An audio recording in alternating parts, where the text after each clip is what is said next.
মুক্ত সমাজ কায়েম করতে হলে সংসদে দুর্নীতি মুক্ত লোক পাঠাতে হবে। অন্যথা মধ্যখান দিয়া পুলিশ ভালো হয়ে যাও, শিক্ষক ভালো হয়ে যাও, প্রশাসন ভালো হয়ে যাও, হবে না। আমি আইন শৃঙ্খলা মিটিংয়ে বলেছি, আমাদের সন্দেহ হচ্ছে, আমাদের কাছে খবর আছে যে এই সন্ত্রাসীরা বহিরাগত সন্ত্রাসীরা আগমন করাইয়া তারপর আমাদের উপরে নির্যাতন করবে। আজকে তাই ঘটাইয়াছে। আমার গাড়ি দ্বারা রোধ করেছে, এদের বাড়ি এই উপজেলায় নয়, আমরা জানতে পেরেছি সেই সাগর পাড় থেকে ভাড়া করে দিয়েছে। আমরা প্রশাসনকে বলতে চাই যে আপনারা বারবার দেখছেন আমাদের নেতা কর্মীদের উপরে সন্ত্রাসী হামলা হচ্ছে, নির্যাতিত হচ্ছে, আমাদের বন্ধের উপরে আঘাত করা হচ্ছে।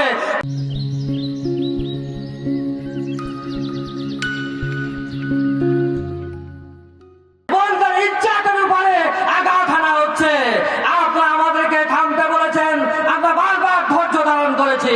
আমাদের দেয়াল যদি পিঠ যদি দেয়ালে থেকে যায়, এরপর যদি কোনো অঘটন ঘটে সমস্ত দায় দায়িত্ব প্রশাসনকে বহন করতে হবে। তারা সুযোগ দিতে পারে তাহলে এ ব্যাপারে আমি জোর পদক্ষেপ নেব। অন্যান্য অনেক সমস্যা রয়েছে, জেলেদের সমস্যা, নদী ভাঙ্গন সমস্যা, আর তো কথা অনেক হয়েছে, চাঁদাবাজি, টেন্ডারবাজি, মারামারি, দখলবাজি, এসব তো রয়েছেই। আমি এসব আর বেশি বলতে চাই না।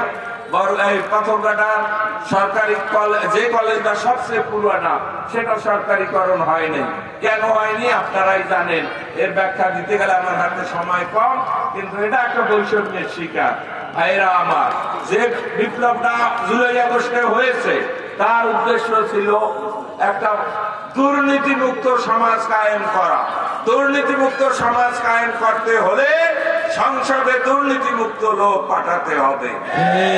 অন্যথা মধ্যখান দিয়া পুলিশ ভালো হয়ে যাও, শিক্ষক ভালো হয়ে যাও, প্রশাসন ভালো হয়ে যাও, হবে না।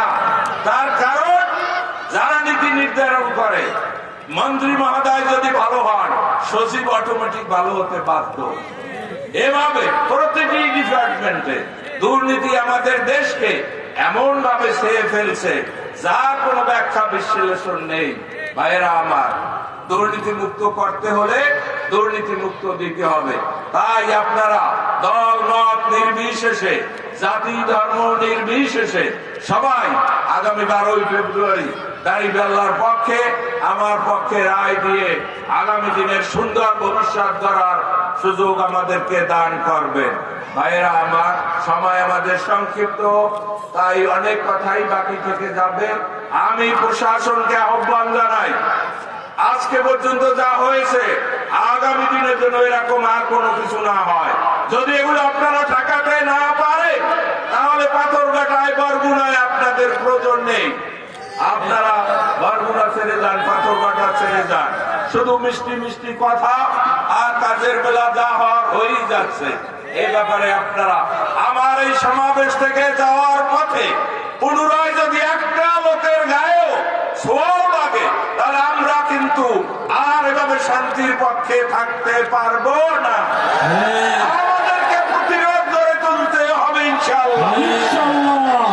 আর যদি প্রশাসন সঠিক পথে চলে তাহলে আমরা আশা করি তারা সঠিক পন্থা এগুলো দমন করবে। ভাইরা আমার, পাথরঘাটাবাসী, আপনারা আমার হৃদয়ে আছেন। আমি আপনাদেরকে